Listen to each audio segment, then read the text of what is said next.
BPL card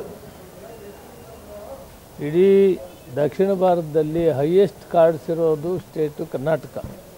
70-75% ಇದೆ. ಆದ್ದರಿಂದ ಪರಿಷ್ಕರಣೆ ಮಾಡಲೇಬೇಕು, ಅನಿವಾರ್ಯ. ಮಾಡುವಾಗ ಅನರ್ಹರು ಯಾರಿದ್ದಾರೆ BPLಲ್ಲಿ ಅವ್ರನ್ನ APLಗೆ ತಗೊಂಡೋಗ್ತೀವಿ. ಅವ್ರ ಕಾರ್ಡ್ ರದ್ದು ಮಾಡೋದಿಲ್ಲ, APLನಲ್ಲಿ ಇಡ್ತೀವಿ. ಒಂದು ವೇಳೆ ಇದು ಮಾಡೋವಂಥ ಕಾಲದಲ್ಲಿ ಯಾರಾದರೂ BPL ಅಪ್ಪಿತಪ್ಪಿ APLಗೆ ಹೋಗಿದ್ದರೆ ಅವ್ರಿಗೆ 24 ಗಂಟೆ ಒಳಗಡೆ ಅವ್ರು ಅರ್ಜಿ ಹಾಕಿದ್ರೆ ತಕ್ಷಣ ಮತ್ತೆ ಅವ್ನ BPLಲ್ಲಿ ಉಳಿಸಿ ಅವ್ರಿಗೆ ದವಸಧಾನ್ಯಗಳನ್ನು ಕೊಡೋದನ್ನು ಮಾಡ್ತೀವಿ, ಚಾಲೂ ಮಾಡ್ತೀವಿ.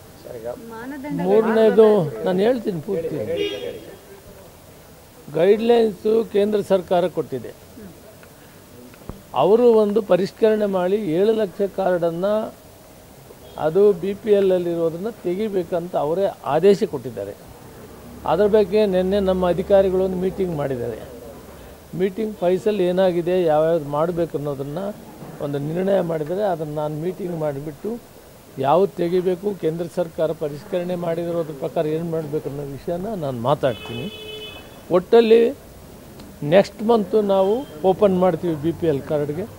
ಯಾರು ಅರ್ಹರಿದ್ದಾರೆ ಅವರಿಗೆ ಕೊಡೋಣ. ಸಿಎಂ ಹೇಳಿದ್ರು 3 ಲಕ್ಷಕ್ಕೂ ಅಧಿಕ BPL ಕಾರ್ಡ್ ರದ್ದಾಗ್ತಾವಂಥದ್ದು. ಆದ್ರೆ ಪ್ರೊಸೆಸ್ ಏನಿದೆ? ಪ್ರೊಸೆಸ್ ನಡೀತಾ ಇದೆ.